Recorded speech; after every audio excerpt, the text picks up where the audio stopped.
been going on? The first quarter here has already gone, and let's just start by talking about the most immediate stuff. The International Network of Michelin Cities is coming up. For people who have no idea what this is about, kind of give them in a nutshell what we're talking about. Yes, we host the first U.S. conference of the International Network of Michelin Cities. And the city got involved in this in 2017 when we were invited to Clermont-Ferrand, France, which is the international headquarters of Michelin. So the mayor of Clermont-Ferrand had the idea that he would invite cities across the globe who had a Michelin presence. And guess what? We've got a pretty heavy Michelin presence here in Anderson in upstate South Carolina. And so we decided to go, we took a delegation to visit France, and we were impressed by the workshops and the overall theme of the conference. The second one is a biannual event. We went to the second one. Did not go to the third one. It was right at the end of COVID. It was in Mexico, and so we're not really sure if we should or if we could travel and that type of thing. But at the third conference, they opened up the nominations for the fourth conference. And I thought that maybe we were in a position to host that conference. We had just opened the hotel, the Home 2 Suites. Had a lot of things happening downtown, from downtown central. I thought that, you know, we had a lot to offer, not only in Anderson, but the upstate South Carolina. Michelin's North American headquarters is in Greenville. We had a lot of things going on, so I told our folks here at the city, let's apply. And we applied and we won. And so this is the first time it'd be happening in the U.S. We expect probably right at 200 travelers, total people to attend the conference. I think we probably are up to, I think 6 or 7 different countries right now that will send delegations anywhere from 2 people to 10 people. I think it puts the spotlight, number one, on the city of Anderson and the city hosting this. I think we've been very intentional about the presence of international companies within our county. When you look at Michelin and Bosch and certain other international, the total footprint. I think we have more than any other place in the state. Last time I looked, it's like 21 countries and 51 or 52 companies. That's a lot of international investment. So it makes sense for us to host an international conference. And it never hurts to have people who will be coming from all parts of the world to see this. We've seen it. We had a pre-conference last year and had 20 or so people here in town from other parts of the world. And I think about some of the new folks we met in Canada that just fell in love with upstate South Carolina. And the South Carolina Department of Commerce is providing a lot of the funding for this. It's not a lot of money having to come out of the city's coffers, right? No. I mean, and that was in the Commerce Department. They fund things that, from an economic development point of view, make sense for our state. And so, you know, this makes sense for not only our community, but for the state. And right on the heels of that, we've got the Anderson Soiree. Yeah, I mean, directly a week, I think, after that, it is a community driven event by volunteers that sit on that committee. The city of Anderson, we support it fully in the infrastructure part of it, and hopefully putting things together as far as stage and enforcement and law enforcement and so forth. But it's very exciting. I think they have the agenda is very robust to build on what happened over the last, not only last year, the year before. They keep making improvements. Entertainment's top notch. And so Josh Turner, that you're talking about, that's the first real headline act y'all had for Soiree, right? I mean, yes. In terms of bringing in big Yeah, the committee was very intentional about getting this headline, and so I think the people who come to the soiree, not only for this event, but for some of the other things that go along with this. I think we've been very lucky with the weather, knock on wood, the last 2 years. We hope to do that again. Crowd control is always important in making sure you get a good flow of pedestrian as they walk from venue to venue. I think the committee itself has done a good job in reaching out to businesses as far as corporate sponsorship, and that's part of that deal too, where you hope to have a successful event. And also, I think this is going to be in April. Are you going to break ground for the Lindley Park project in April? That was discussed at council, I think. It was. We actually have started that process right now. If you go by the park, you notice that the construction company has fenced off the park. We are removing some of the infrastructure within that park from playground equipment. We had 2 ball fields there, and so we're disassembling some of the fences there. It's almost a $14 million project, and it takes a combination of a lot of different things, just like in the Lindley Park above what I call Upper Lindley. That project was, number one, it was a stormwater project, and this project, I think $4 million of that project will be the aspect of making Whitner Creek,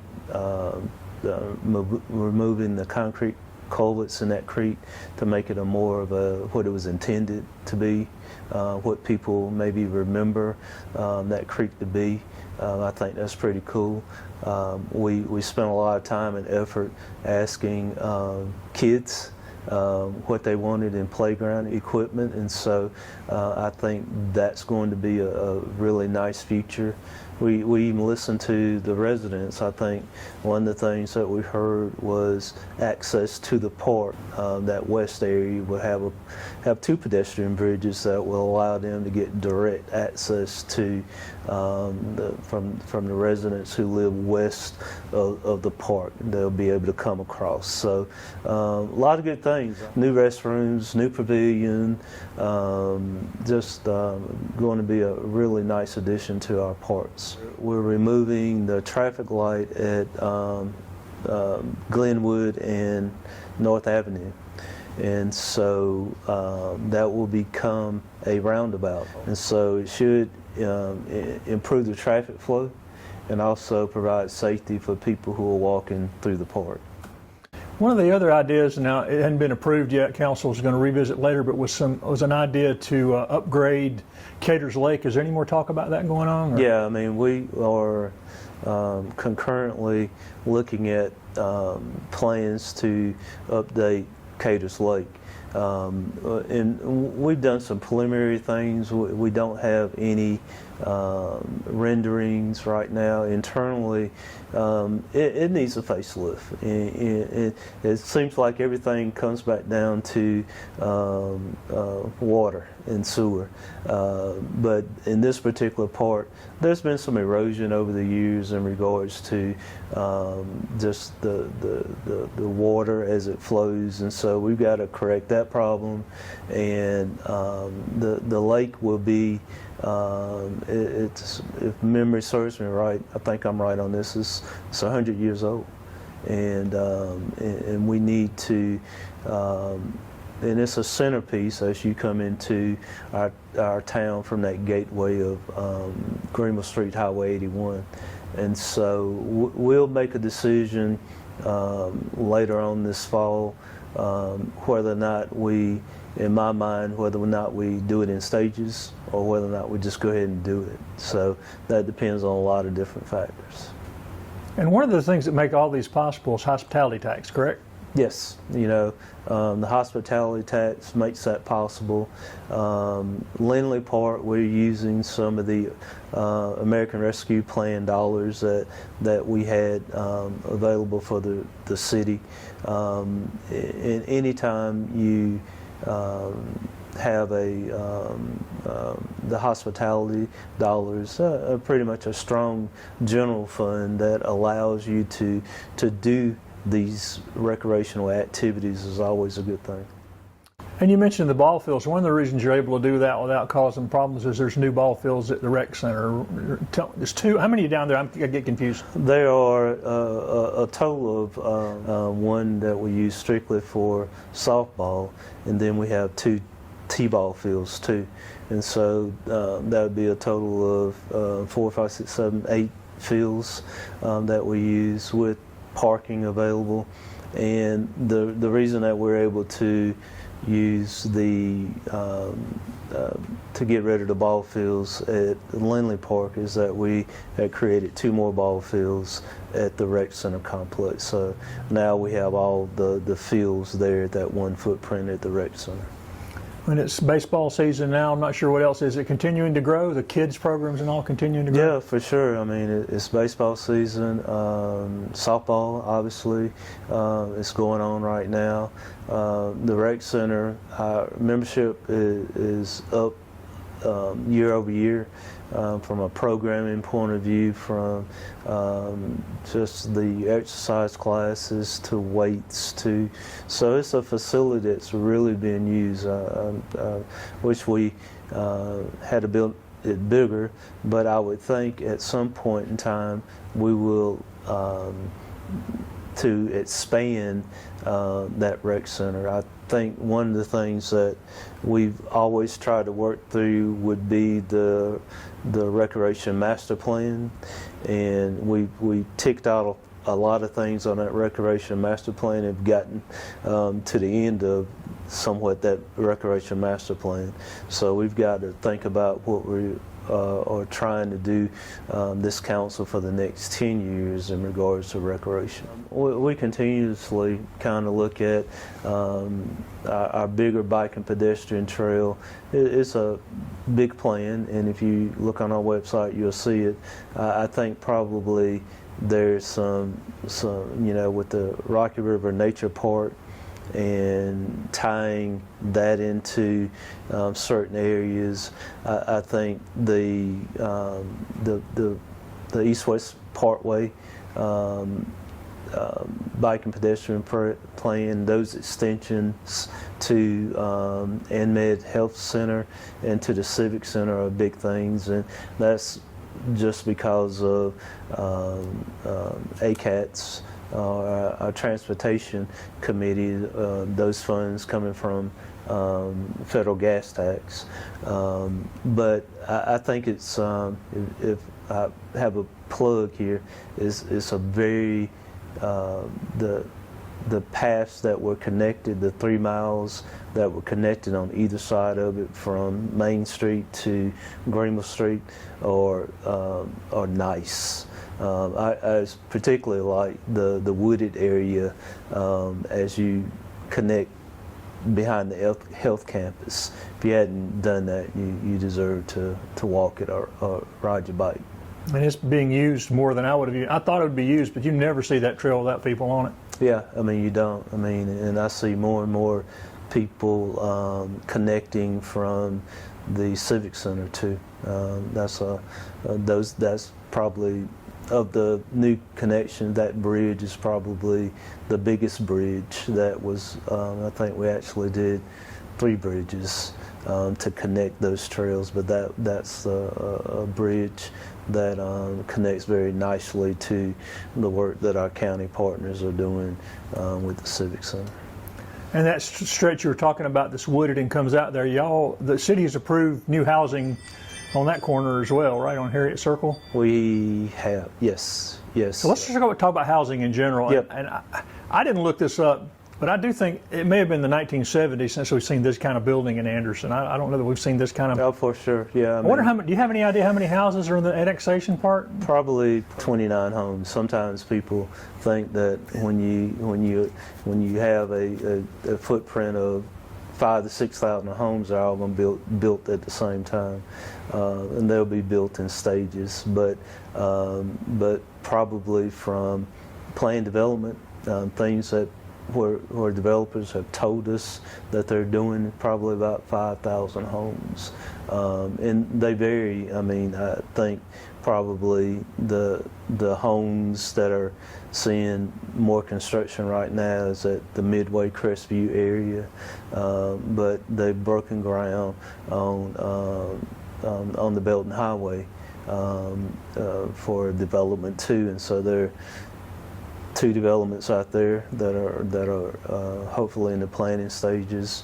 There's one on 29 North as you going toward the Jockey Lot, and so we have those plans. But I think probably where dirt is being pushed right now is Midway Crestview, and also on the Belton Highway.